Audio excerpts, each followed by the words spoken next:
Nous recevons Maître Éric Emmanuel Sosa, avocat au barreau du Togo. Avec lui, nous allons parler de la République démocratique du Congo, libération conditionnelle de Vital Kamerhe. Nous allons également parler du Bénin. Quelle porte de sortie a Joël Aïvo après sa condamnation à 10 ans de prison? Et puis on termine par Madagascar, procès du coup d'État présumé de Français dans le box. Maître Éric Emmanuel Sosa, bonjour à vous. Bonjour, vous allez bien? Michel Tafa. Allez, on commence donc par la République démocratique du Congo. La Cour de cassation de ce pays a décidé lundi de libérer provisoirement sous caution Vital Kamerhe, ancien directeur de cabinet du président Félix Antoine Tshisekedi, condamné à 13 ans de prison pour détournement de fonds. Alors, Maître Éric Emmanuel Sosa, qu'est-ce qui a motivé cette décision de la Cour de cassation? Écoutez, je ne connais pas très bien les motivations de la Cour, mais il me semble que des raisons de santé ont été invoquées à certains moments. Mais il est quand même exceptionnel, voire inhabituel, que quelqu'un qui est déjà sous le coup d'une condamnation et qui a exercé un recours en attente d'examen bénéficie d'une liberté conditionnelle. En règle générale, c'est après que la peine soit définitive que l'on est éligible à la liberté conditionnelle. Mais bon, cela étant, il ne faut pas s'offusquer ni faire grand cas du fait que Vital Kamerhe ait bénéficié d'une liberté conditionnelle.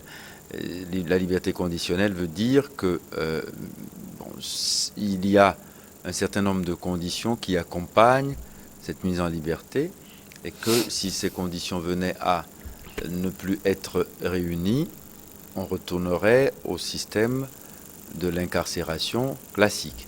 Bon, la mise en liberté conditionnelle de Vital Kamerhe doit satisfaire forcément un certain nombre de gens, lui-même au premier chef.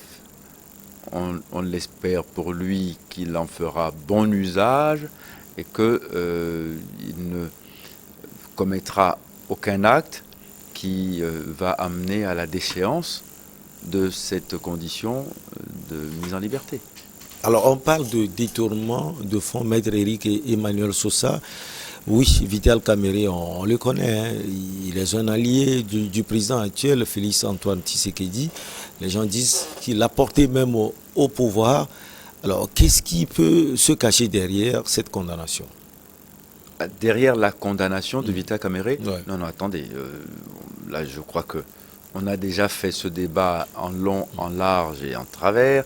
Je pense que moi, je ne vois pas ce qui se cache derrière parce que je ne sais pas lire à travers ces filtres-là. Il y a un dossier, il y a le fameux dossier dit des 100 jours. Monsieur Vital Kamerhe était directeur de cabinet. En tant que directeur de cabinet, il est au premier chef pour connaître dans le détail l'ordonnancement des dépenses. Et s'il dit qu'il ne sait pas, il y a un problème. Et s'il sait, mais qu'il ne sait pas comment l'argent est sorti, ni par la décision de qui, ni par quel mécanisme, alors il y a un problème. C'est-à-dire qu'on ne peut pas s'habituer à ce que dans les hautes sphères de l'État, à ce niveau de responsabilité, de l'argent public soit dilapidé, s'évapore, sans que personne n'y ait rien vu ou ne soit responsable. C'est-à-dire qu'en réalité, dans ce dossier, il faut voir la chose de façon très rationnelle et cartésienne. Ou bien il a eu des retombées patrimoniales personnelles, auquel cas c'est à lui que ça a bénéficié et il est puni pour cela, ou bien il n'en a pas eu, mais pour ne pas avoir pu empêcher, on doit quand même répondre d'une certaine responsabilité. Et être aux affaires, ça ne doit pas être une sinécure. On ne vient pas aux affaires pour uniquement jouir des délices du pouvoir, pour uniquement bénéficier de privilèges, pour uniquement avoir des immunités. on est aux affaires aussi pour répondre lorsque ça se passe mal. Et lorsque ça se passe mal et qu'on est dans une position comme la sienne, où on était censé au moins assurer que le service public soit administré correctement. C'est-à-dire, quand je dis service public, c'est que le projet pour lequel cet argent a été mis à disposition devait être réalisé. Et quand on sait quel a été son rôle, quand on sait que des gens qui lui sont proches ont reçu de l'argent et qui disent qu'ils n'en savaient rien, ça pose un problème au niveau de la gestion de l'État. Et je pense que quand on a été aussi hautement qualifié que lui à la tête de l'État et qu'on est présumé, parce que là il est présumé candidat en 2023, bon, si c'est pour venir gérer l'État comme ça, c'est pas la peine de le faire élire. Alors, mais qu'est-ce qui explique cette caution de 500 000 $ que Vital Kamerhe doit payer avant de quitter la prison? Ben, écoutez, c'est une condition pour s'assurer sa présence et sa disponibilité pour l'action de la justice. C'est pour ça qu'elle est conditionnelle. La condition, c'est la caution.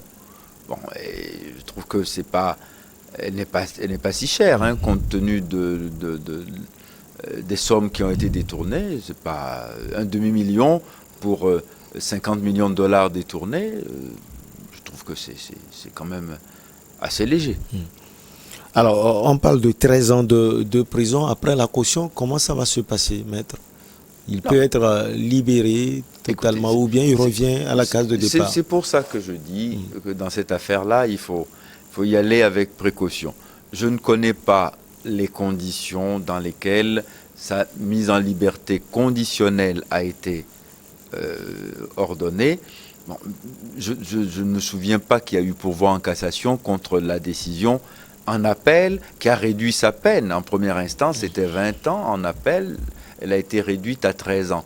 Bon, on est dans le cadre de l'exécution de la peine lorsqu'on nous dit qu'il est mis en liberté conditionnelle sous caution. Ben, alors, on parle de tableau médical très critique.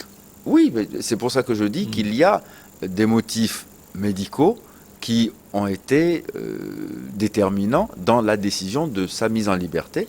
Et on ne peut pas s'offusquer de ce que on le mette en liberté pour qu'il puisse se soigner. Parce que il y a des conditions de soins qui ne peuvent pas être exercées s'il est en état de détenu. C'est la raison pour laquelle, probablement, il a été mis en liberté sous caution. Mais bon, maintenant, est-ce qu'on ira jusqu'à autoriser qu'il soit évacué sanitairement? Je ne sais pas. Je ne sais pas ce que prévoit le code pénal, le code de procédure pénale congolais pour ce genre de situation, mais elle m'est totalement inconnue. Alors, l'avenir de Vital Kamerhe, homme politique, comme vous l'aviez dit tout à l'heure, on parle de lui en 2023. En 2023, je crois que c'est plié. C'est cuit, ouais. C'est plié, c'est cuit. Mais bon, enfin, vous savez, il y a des sphinx en politique qui savent renaître de leurs cendres. Je ne ferai aucun pronostic sur l'avenir politique de Vital Kamerhe. Il se trouve que malgré ce qui lui est reproché, malgré la condamnation qu'il a subie, il conserve encore un capital de sympathisants qui est impressionnant. Bon, surtout de sa région. Oui, ben enfin, c'est toujours ça le problème. C'est pour ça que c'est pas très encourageant de faire de la politique dans nos contrées. Vous voyez, parce que c'est un fils du pays, on lui pardonnera tout. Moyennant quoi, quand vous êtes élu, on attend de vous que vous veniez faire des choses dans votre région. Avec quel argent? Avec votre argent?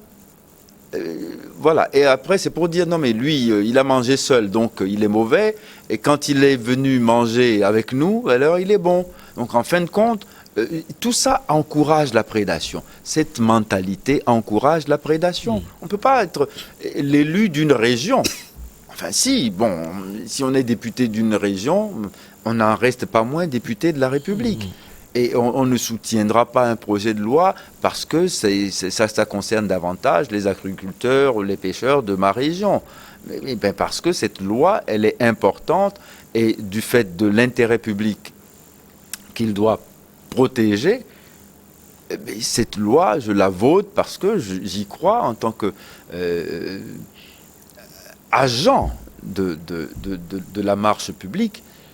Agent parce que, oui, on est en train d'agir sur la marche des choses quand on est député.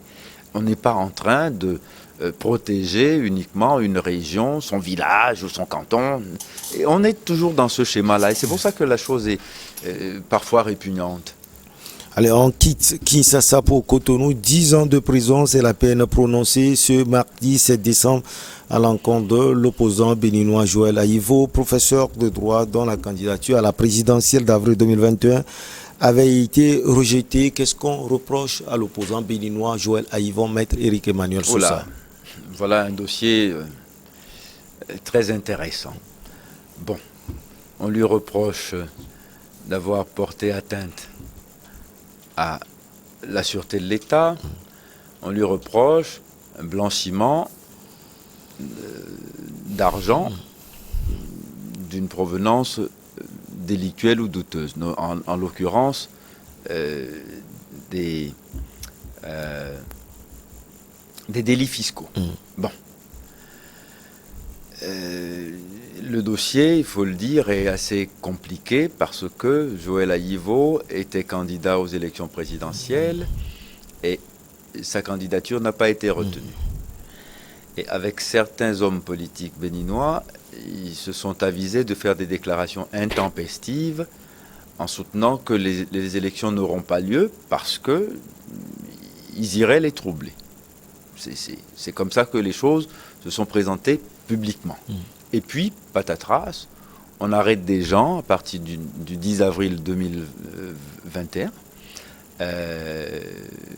au prétexte que certains se seraient trouvés avec chez eux des armes, une arme notamment, une arme à feu neuve, trouvée chez un militaire ou ancien militaire, des patogas, une paire et une tenue de camouflage. Alors voilà les éléments matériels qui ont permis de supposer qu'il y aurait un projet de coup d'État. Puis ensuite, il est dit que M. Joël Aïvo était familier d'une personne, un personnage qu'on appelait Arnaud Ouedanou, qui aurait financé sa campagne, ou en tout cas aurait payé pour partie la caution qu'il devait payer pour être candidat. Et le Ouedanou en question aurait rencontré d'autres personnes en les pressant de faire un coup d'État. Voilà comment le dossier du parquet se présente. Et il est dit qu'on a trouvé un manifeste qui est une déclaration qui était censée être prononcée après le coup d'État pour le justifier et donner le pouvoir à un civil dont on pense que le profil serait celui de Joël Aïvo. C'est ce qui lui vaut d'être condamné à 10 ans de prison pour atteinte à la sûreté de l'État, complot, etc. Bon. Ça se discute.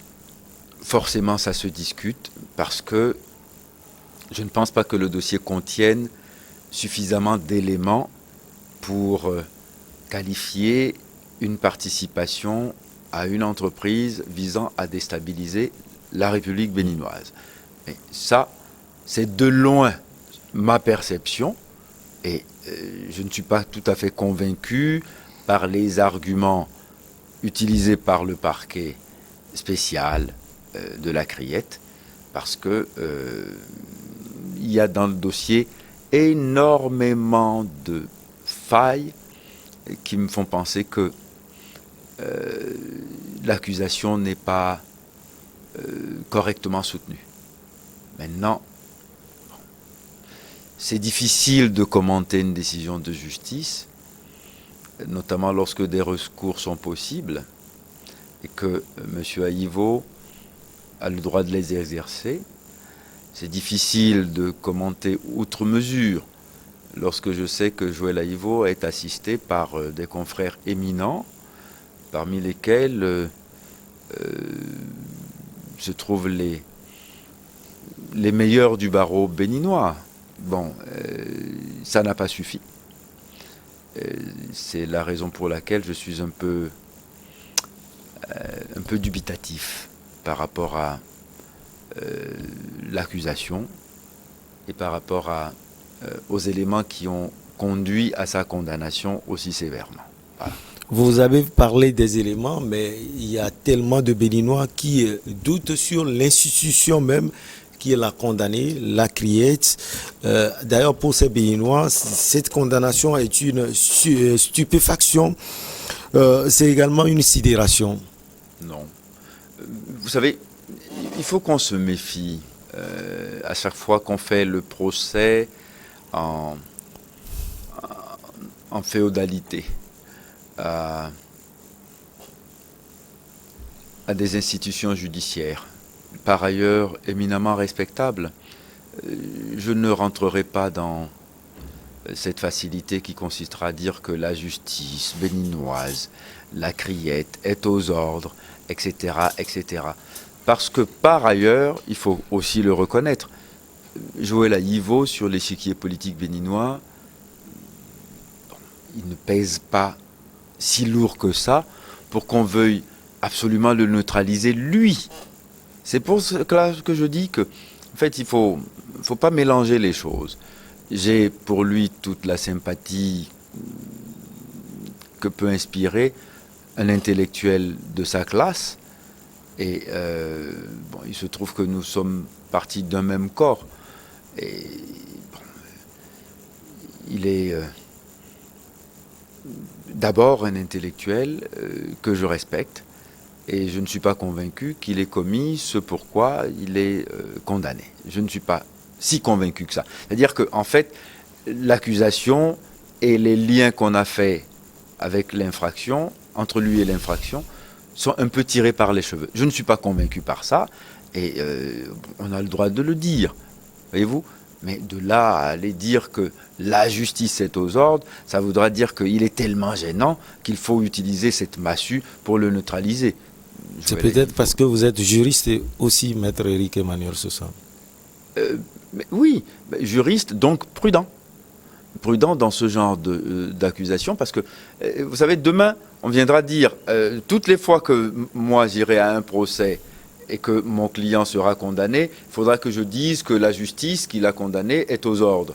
Et toutes les fois que j'aurai un acquittement, je dirai que voilà des magistrats qui sont indépendants, libres et propres et honnêtes. Non, ça ne se passe pas comme ça. Il y a un dossier, vous savez, c'est toujours deux lectures. Il y a une défense et il y a une accusation.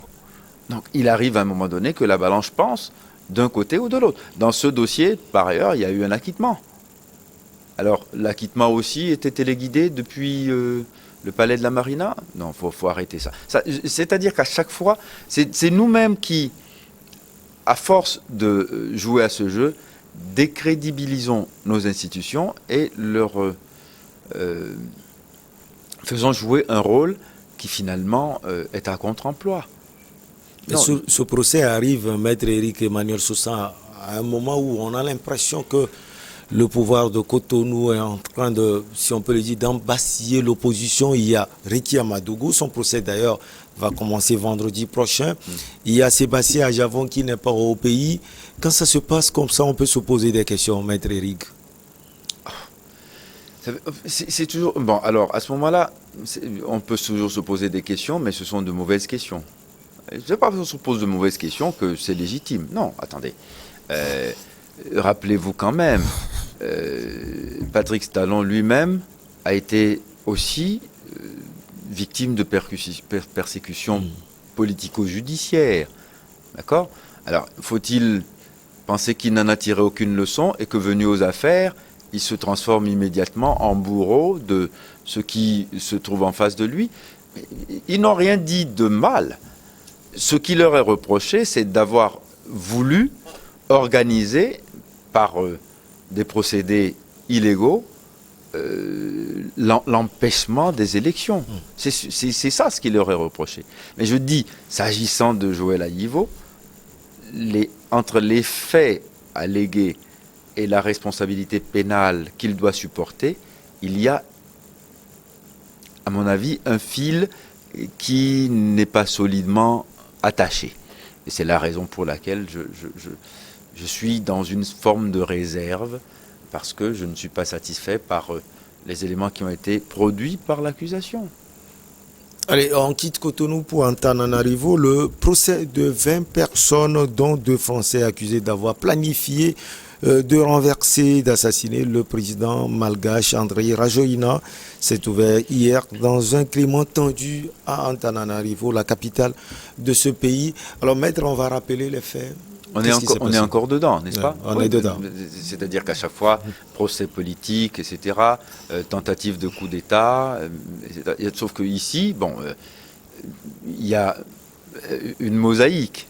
Il y a des mercenaires, il y a des étrangers, il y a des franco-malgaches qui sont réunis à la barre et à qui on reproche une tentative de coup d'État avec des éléments.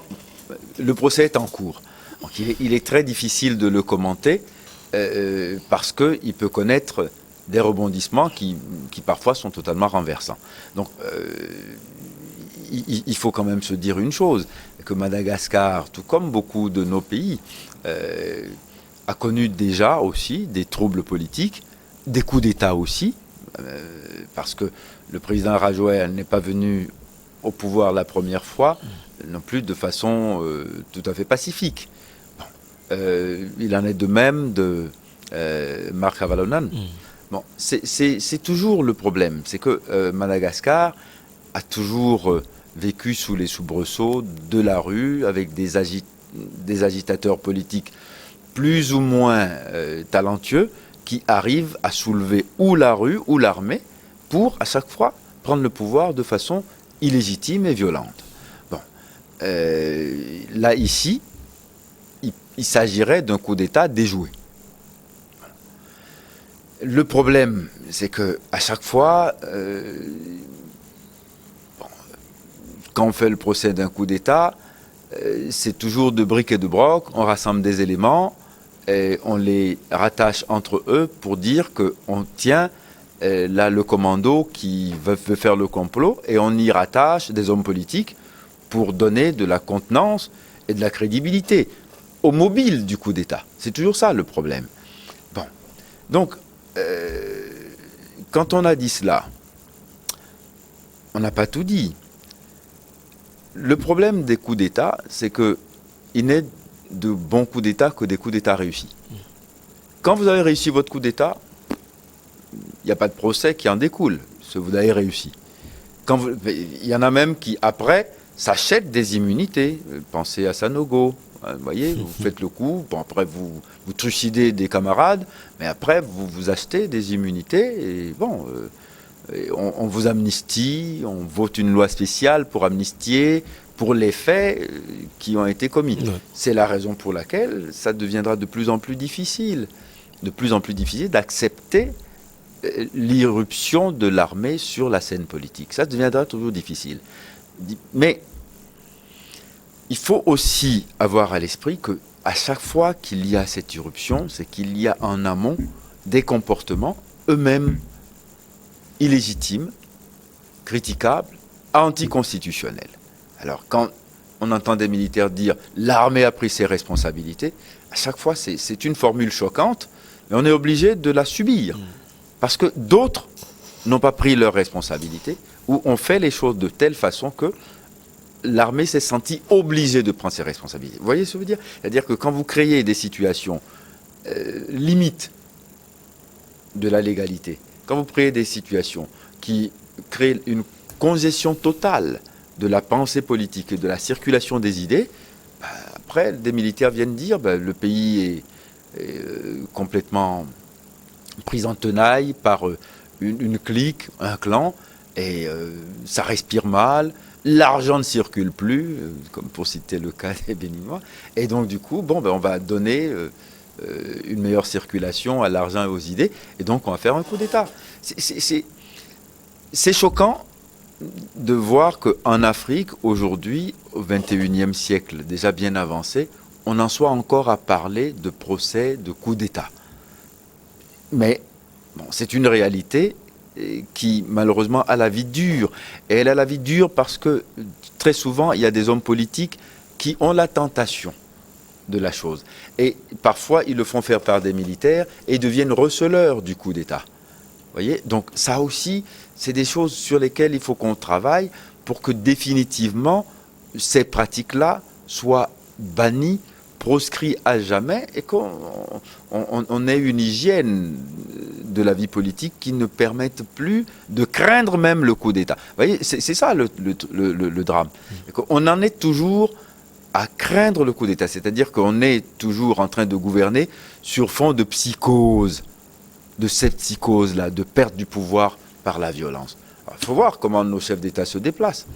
Vous avez vu, le président Macron est allé au contact des foules, il a pris une baffe.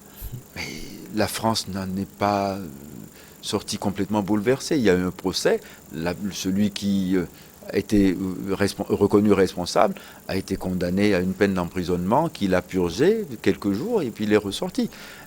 Hier, il était encore en contact avec des gens qui ne lui sont pas favorables, qui le contestent dans la rue, mais il les a rencontrés, il leur a parlé en tant que citoyen. Mais on m'a élu, peut-être pas vous, mais j'ai été élu pour diriger le pays suivant un plan, un programme qui a été accepté par la majorité. C'est ça le fait démocratique. La majorité m'a élu, je continue mon travail selon ce que j'ai promis de faire. Je peux en discuter avec vous sans qu'on prenne des marteaux et des machettes. Alors que dans nos pays, le chef d'État se déplace, c'est à peine si on ne coupe pas les arbres pour le protéger. Non, faut pas déconner, quoi. C'est pour ça que je dis, à chaque fois, il faut qu'on ait des comportements qui permettent d'oublier que le coup d'État peut exister. Tel qu'en France, tel qu'en Europe occidentale la plupart du temps. Ouais. Voilà. Et aux États-Unis, même. Et dans le box, Maître Éric Emmanuel Sosa, il y a deux Français. Cela ne risque pas de compliquer les relations entre Antananarivo et Paris? Non. Parce que, écoutez, le fait que ce soit des Français n'engage pas la diplomatie française ou les responsables politiques français. Non. Il faut encore qu'on ait trouvé suffisamment de preuves pour dire que ce Français-là agit sous mandat de son pays, il n'est pas représentant de l'armée française, enfin ceux qui étaient là. Donc non, pas du tout. Les relations entre la France et Madagascar devraient rester totalement équanimes. Merci beaucoup à vous, Maître Éric Emmanuel Sosa. Vous êtes un célèbre avocat et vous êtes au barreau du Togo. Merci à vous. Allez, on va marquer une petite pause pour le journal et on revient avec nos chers invités pour Regard Croisé.